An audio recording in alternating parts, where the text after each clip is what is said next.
Posle kraja, šta ostaje? I dalje dišem. Osjećam svoje telo.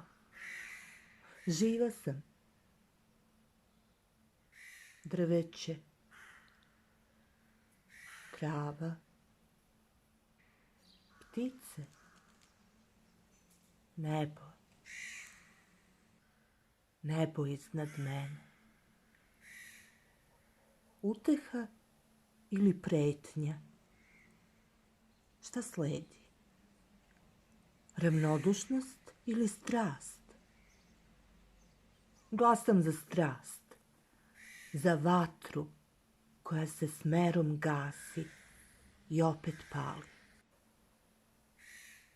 Za reku koja teče, za sve sobom nosim i za ono stajaću licem u lice i znaću kao što sam znana. To čekam.